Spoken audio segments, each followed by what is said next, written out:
Last week I outlined why skeptics claim that if the B theory of time is true, as most scholars believe, then the Kalam cosmological argument for the existence of God falls apart. Now the Kalam argument says this: whatever begins to exist has a cause. The universe began to exist, therefore the universe has a cause. Now back in episode 38, I explained in detail the A theory and the B theory of time. But essentially, the A theory says that moments in time come into existence, exist, and then fade away from existence. Whereas according to B theory, all moments that we would consider the past, present, and future all exist equally.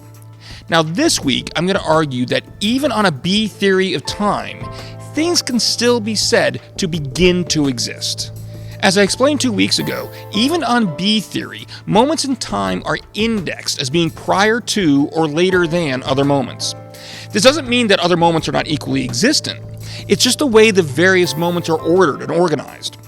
I previously gave the example of the markings on a ruler.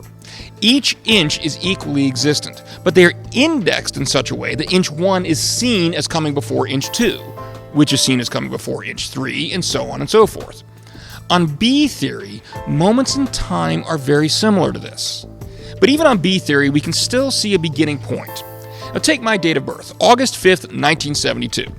Now that moment in time is indexed as occurring prior to August 6th, but later than August 4th.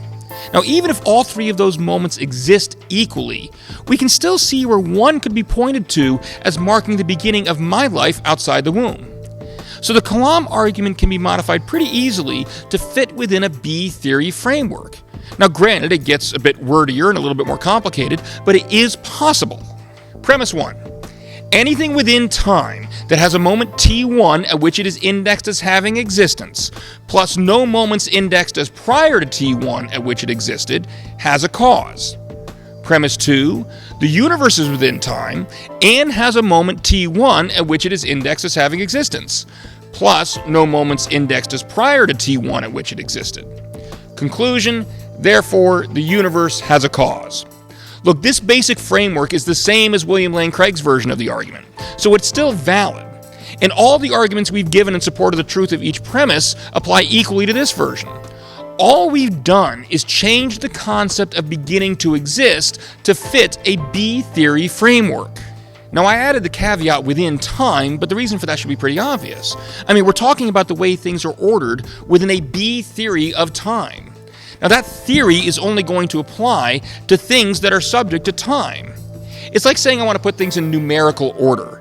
Well, that only makes sense if I'm talking about something that utilizes numbers. I can't put letters of the alphabet in numerical order because they're just not subject to that kind of ordering. Similarly, only things that are subject to time are going to be subject to the kind of later than and prior to indexing that a B theory of time requires. So as long as it's still theoretically possible that something could exist that is not subject to time, we need to be clear that we're only talking about those things that are. When the argument's phrased this way, we could say that what we mean by an object's beginning point is merely the moment t1 at which it is indexed as existing, with no moments indexed as prior to t1 at which it existed. So it is possible, even on B theory, to speak of things as beginning to exist. Next week we'll see why the argument for a beginning is even stronger for the universe as a whole. See you then. God bless.